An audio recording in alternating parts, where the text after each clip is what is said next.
downplay the tone and say, no, so you want to focus on people from minority communities being black counsellors. She didn't use the word psychologist. She sort of, again, just sort of tried to sort of soften it. So I don't know if it's really, I don't think not yet actually impacted.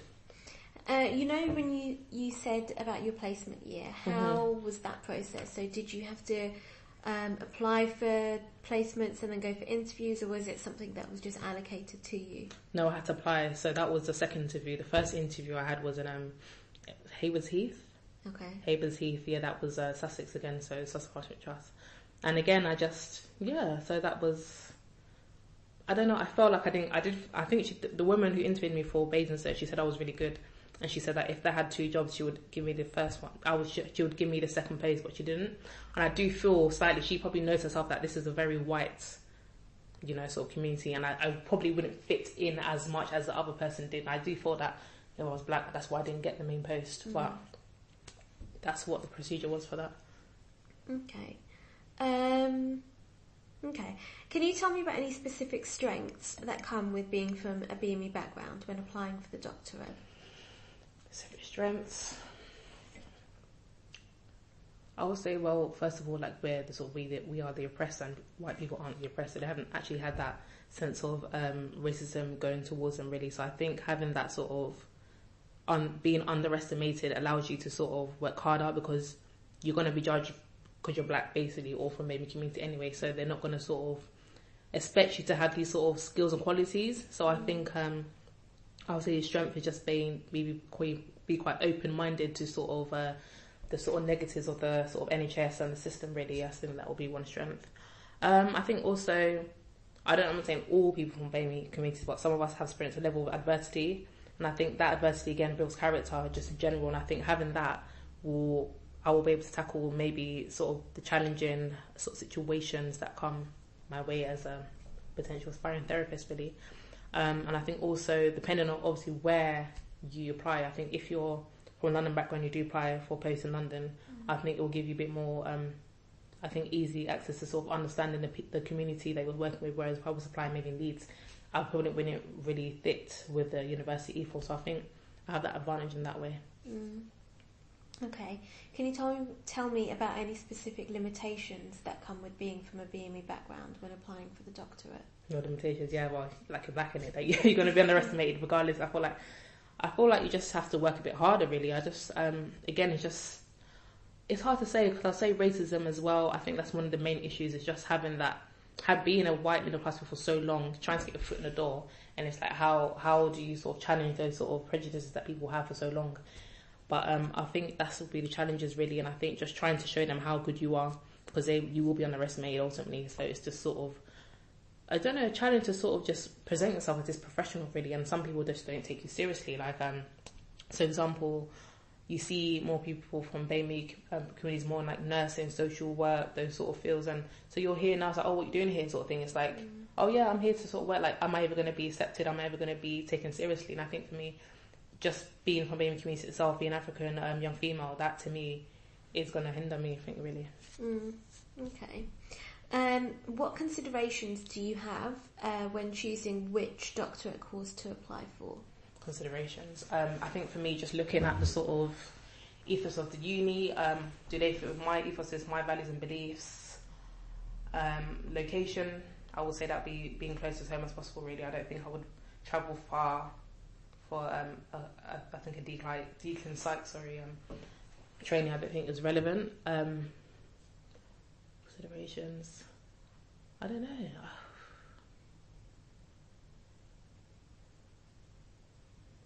I think I would have to go to the uni prior and sort of see them and see the sort of lecturers who are there. Do I fit in them with them? How to course, like, just people in general, really. I think as I get closer to the time, I think I'll be able to narrow down a bit more what I would be looking at. But from now, just sort of face value, like location, the type of research methods they predominantly use, stuff like that. So I would say that'd be one of the things so far. Okay. Can you tell me about ways in which you tend to manage any difficulties related to ethnicity that might arise in relation to your pursuit of training? Ways to manage difficulties. Could I say writing stuff on Twitter? That's just one thing, like just sort of voicing it out there to people sometimes. professionals and saying how like they need to just sort of fix up really. In terms of having face-to-face conversations. Face-to-face conversations. I think just generally, personally, just like writing it, sort of like blogging, not blogging, but just sort of have like a diary and sort of just putting it on paper, really saying, because I feel like if I write it down on paper, I can sort of think practically about how I can reflect about, okay, what's stopping me here, and then sort of look back and I think I need to do this. So I think I would say that's my approach for now to sort of dealing with those sort of issues. I think I'm religious, so again, just praying personally just to God and just giving me that strength to sort of overcome these sort of issues that are going to come my way. Okay. Have you ever had a scenario where you've been able to, I guess, talk through some of these issues with a supervisor or with someone that you work with? Issues. I think I would say I've talked to a clinical psychologist. He was a white male psychologist. I talked to him about these issues, about it, because he sort of works with the field of people with BAME communities, but I haven't actually had anybody talk through it yet. I think because obviously when the time I did my placement, I told them and she sort of dismissed it. So I don't think I've actually got to a point where I've actually been able to talk about it like explicitly. It's been like touching about, oh hey, yeah, we need to be more aware of BAME communities in this field, but nothing really serious, unfortunately. Okay. Are you aware of any relevant support structures available to you? So either via like your workplace or other organisations? I think is it UCL do the is it mentoring scheme or I think is it Kat Atlock? I think she does something. I don't know about that. I know about the UCL scheme. Yeah. I think I would say that. I know they have something online. I think this BAME Slack group. There's people who from BAME communities who applied for training. I think so far that really, other than that, isn't much. And how did you find out about those two things? I think I went to a talk actually last year at the BPS office, and they were talking about no, that's wrong. I went to UEL talk actually about applying for training, and then they did a presentation about how they had the BAME Access scheme, and then the BAME Slack. I saw that on Twitter, and then I went through that. Okay. That way. And have you utilised those support systems? Sort of. I've just sort of been looking and seeing what people are saying. It's just mainly about posting jobs and stuff. I know they had the minorities group, and I had been to only one session, that was last year, but I was in uni. So I think I would want to get involved with minorities. I think maybe they're a bit more of a support group for people like me, really, and I think that's what I may try and get involved with. Okay. What kind of support structures do you think would be helpful for other aspiring clinical psychologists from BME backgrounds? I think maybe, Joe, do you know they have like how you had to talk to I Met You at King's, stuff like that for people from BME, specifically, just to talk about their only concerns and what they would want to do to make their journey to go into clinical a bit more easy. I think maybe a bit more just talks of people who are from BME communities themselves, how they found experiences on training, and if they can talk about it and give people a bit more support. I think professionals as well also, if they could just, I don't know, maybe talk about their perspectives on the whole idea and what they feel that they can do about it. Online talks, I feel like any sort of Q&A sessions about that if anybody had any concerns, I think just getting out there and being interactive with the people, I think that's the best approach really at the moment. Okay. We've just got a couple more questions left. So what has the experience of, I guess, speaking about some of these issues and being interviewed for this research been like for you?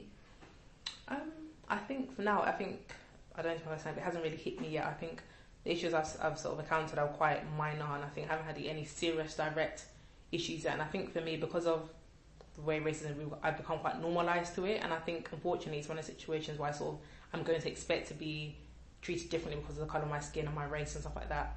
So, sorry, can you put the question again? Yeah, so what has the experience been like for being interviewed for this research? I think it's been quite a positive experience. I'm glad that you've talked about it, because like you said, people focus on when they're a trainee or the actual clinical psychologist, but the journey starts now. And I said, if you're being constantly disrespected because you're raised before it, are you going to be wanting to actually get there? Because it's like, well, what's the point if I'm going to be disrespected or underestimated for anything?